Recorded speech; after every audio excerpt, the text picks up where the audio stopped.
So here we are in part two of my lecture series for you, my screen recording series for you. The influences on our personal financial plan. There's a lot of things, obviously, because if it were easy, everybody would be doing very, very well. Let's look at some of that. A life cycle, life changes. There's an adult life cycle. There's a life cycle for us all, my friends, depending on where you are. If you're just starting your life, I think life begins after high school. All right, so your marital status, your household size, and employment, that certainly has a lot of change to our finances. Major events, graduation, engagements, career changing, children, boy, that'll really suck the life out of your financial plan. Those of you who have children, not cheap at all, are they? Not cheap at all. And of course, just as you think you have your children raised, then you may have to do caregiving for older parents. It just happens, my friends. That's the way. Sometimes it's the hand that we're dealt, that we just have to get through it.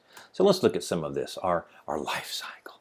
All right, there's a sunrise, there's adolescence, maturity, there's middle age, retirement, sunset.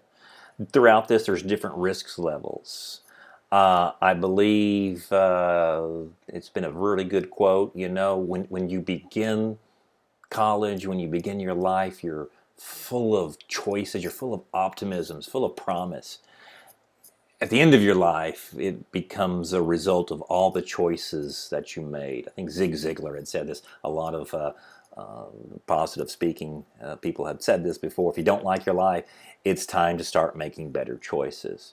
So again, we're full of potential, and then as we look back on the life as the sun is setting there, what choices did we make? Well, let's see what we can do financially, my friends. Yeah, economic factors.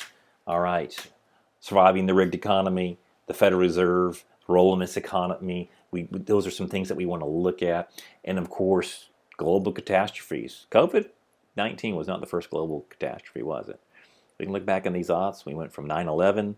We went through recessions. We went through several outbreaks of viruses. This just happened to be, obviously, the worst one we've ever seen. What's next? I don't know. But more than likely, something could happen.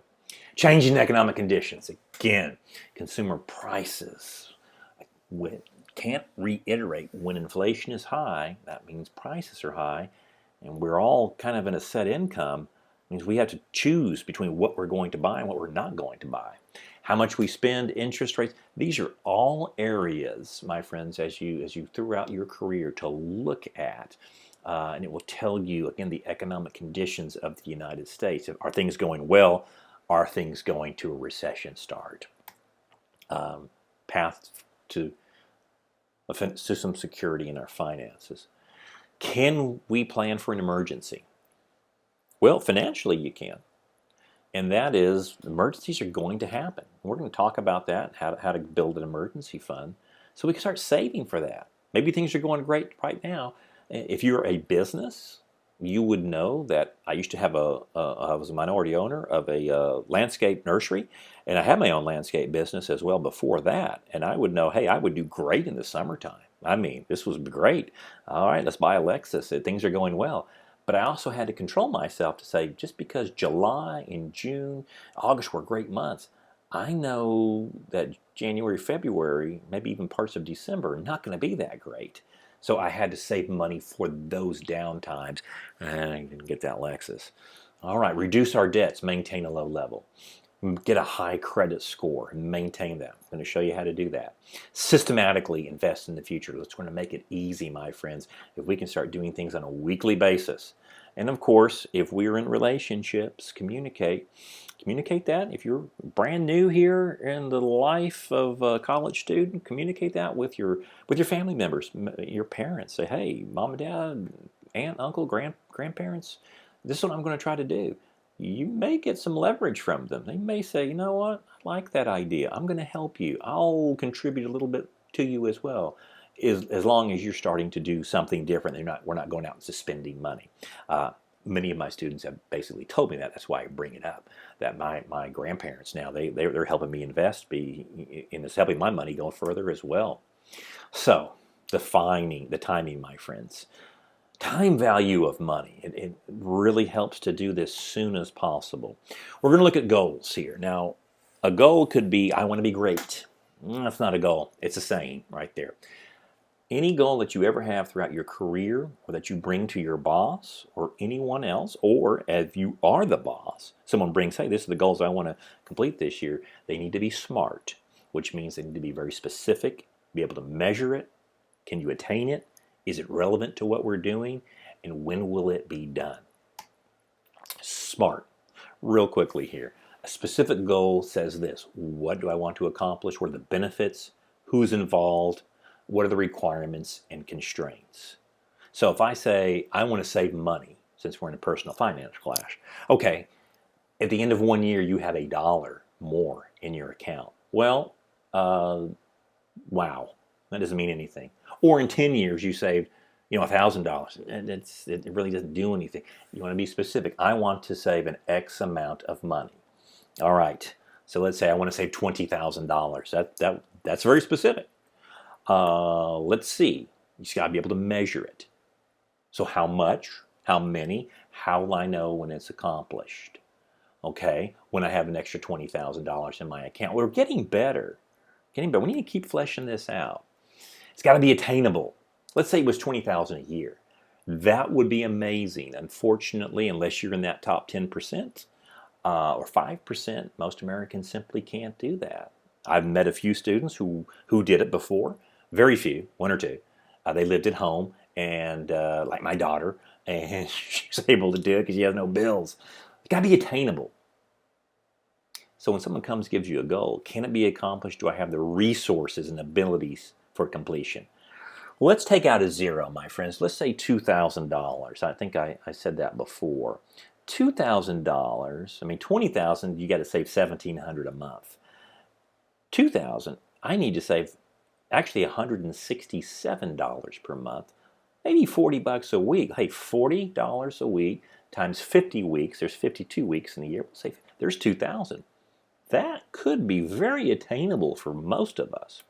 Is it relevant? Does it seem worthwhile? Does it match? Are you the right person to accomplish that goal? Well, we know saving money. If I save money now, I have money in the future to spend. Great.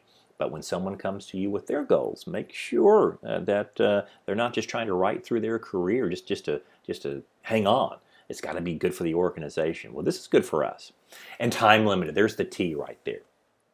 How will I know what it's accomplished? What could I do 6 months, 6 weeks from now? And what can I start doing today? That is a SMART goal. And when they all measure with that, specific, measurable, attainable, relevant, and time limited, you've got a pretty good goal. You've got the start of a very good goal right there. And anyone who comes to you with a goal would too. So I hope that helps in our SMART goals. We're going to keep working on this one. Well, a goal to a financial plan. If I were working out in the workforce and I was done with college and I'm in, a relationship, got a partner, spouse, I'd say I would like at least $3,000 in an emergency fund. At least. This is just basic. I'd like to get most of my debts paid off. We're going to show you in the second unit how to do that with the debt snowball. And then I'd like to build a big emergency fund. $7,000, $10,000, $20,000, $30,000, $40,000. We try to do 3 to 6 months of expenses. If I'm making $50,000 or less, I'm somewhere in this goal, right in here. If I'm making 50 or more, I want to go 10 to 15,000. Right now, that wouldn't be too bad. Debts are paid off. I have a house. I have a rent payment. Maybe a little bit of a car, but most of my debts are very manageable now. My credit card debt's wiped out, and I got 10 to 15,000 in the bank for emergencies, just for emergencies. That'd be pretty nice. Now I can start investing in retirement. Maybe you have kids that could college fund, start funding there, and then start paying that home off a little earlier, which means putting some more payments into the house. And then I could build wealth.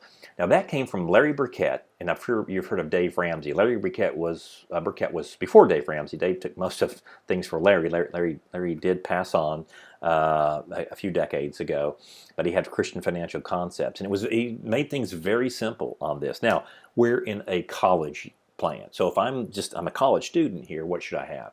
I'd say 2,000 in emergency fund, which you can always get to if the brakes go bad in the car, if I've got to buy extra books or supplies, maybe I've got to go to a dental appointment. The dentists are very expensive. I have money ready to go. My credit card debt's very low. All right, I'm going to utilize my debt snowball. I'm going to graduate. Great. And then if we've had to go into any student debt, then we're going to ruthlessly pay off those college loans. Okay, now that's in Unit 2. I have a specific formula for that. And then I'm going to proceed back to that bigger plan and really blow out my emergency fund. And then when I've got that nice and ready to go, I can start my investment world and move on from that. When we look at money, we have a few lessons here. It's very active. It's more than activity that's ever had in the last 30, 40 years since the 1970s because inflation is so high. Small sacrifices in life can produce very big payoffs, and every decision involves a trade-off. We're starting now, my friends. So, the power of saving money. Billy is a friend of ours. He is 19 years old. He's going to save $2,000 a year at 12% interest until he's 26. $16,000 investment. He's going to stop investing, leave that money alone, and then he's going to go back and look at it at 65 years old. Maybe retirement there. That's nice.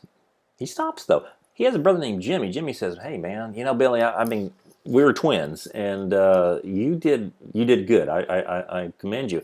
I'm 27. I'm going to do 2,000 a year at 12%. Found the same investment against mathematical equation until he's 65 years old, and he puts in $76,000. So he puts in more. It started a little bit later. The question is who was smarter. Now they were both very smart and wise for doing it, but here's the interesting thing.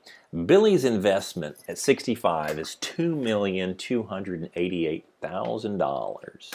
Let's say 89 there on a $16,000 investment, but he did 2,000, started at 19. Let's say we had a margin of error of 50%. That's about as big as margin you could expect. I mean, you're not going to be 100%, but 50%. You'd take $1.1 million after $16,000 investment. Jimmy did well, $1.5 million, but he put in more. The thing was, he got some more doubles. Again, would you take, even at $76,000, would you take $750,000? Again, it's a mathematical equation. A lot of things can move around in interest rates, but the number is this. What happened here? It's the rule of 72. Big lesson that we always want to learn. You divide 72 by the interest rate that you get, and it's going to tell you how fast money can double. Let's say your grandparents, somebody gave you $1,000 one-time investment. No withdrawals, okay? You put it into an interest-bearing account or investment account at 25 years old and you took it out at 60. If you made 6% a year, you would have, by the time you got 65 years old, 40 years later, you'd have $10,000. Every 12 years, 72 divided by 6 is 12. That money doubles every 12 years. Went from, at 12 years, went to 2,000, another 12 went to 4,000, another 12 went to 8,000, another 12. Well, actually, we got to 65 before then. Okay. If you had 12%, 72 divided by 12 is 6. Whoa, you have $93,000. You see what happens here? This is addition by multiplication, or we would call it geometric progression. That is huge. Every 6 years we're doubling. What? 2, 4, 8, 16, 32, 64, and then again right up to 93 by the time we got to 65. If you had 18%, 72 divided by 18, 4 years, you'd have $750,000. The number is the same here, my friends. $1,000 one-time investment, no withdrawals for 40 years. The interest rate is 18%. If you had a number that did that great, that's huge. Now you're probably saying to yourself, well, I don't know where this guy's coming from because I don't know of any investment that makes 18%. Well, I bet you credit card companies do. I bet you lenders do, because right now credit card rates, 18% would be a pretty good rate. They're at 25 to 30% because, again, when inflation goes up, interest rates go up right with that, especially when you're paying it. So you want to start earning this amount of money? Let's wipe out all of our credit card debt. And now we can start spending in here. And again, there are ways we're going to have to get the high quality exchange traded funds, mutual funds, to start getting some of this rate right in here. We're going to look through that in this course. That's a great rule. Always understand the rule of 72. The very wealthiest people in the world know this rule very well, how fast money doubles. This may say, wow, this was a nice, safe investment. Well, when inflation rates at 9%, you're losing money. It's not that safe. There's probably a lot more risk in here, but the reward was this. Interesting. The rule of 72, first law that we want to know of personal finance. So that's a wrap up of chapter 1, the introductory chapter, I believe, to this course. We're just going to flesh a lot more of this out, my friends. We're going to go in very deep detail. But I think you can see how important it is to start our planning of our personal finances. And no matter what age we are, if you're very young, great. If you are middle-aged, mature, it's still a time to do it. You can still get our family, our parents, getting this done now. So the time to start is now. We are going to look at another chapter, obviously, on career development, which is a big part of our personal finances. So I hope you enjoyed that. I think you can answer some of the questions for those of you in my online class that pertain to the financial planning process. I would encourage you, my friends, to read chapter 1 that we just went over from the textbook. Again, the textbook is one of the best for personal finances. I know we got that textbook as an ebook. It was part of the TCC Plus plan. And I believe for a small fee, you could have that. They'll drop ship you a shrink wrap copy, which you just put into a binder. If you can go online on eBay, Amazon, and find the book as well, I think you'd like it. It's one that you're going to use for a very long time. So, hope you enjoyed that chapter.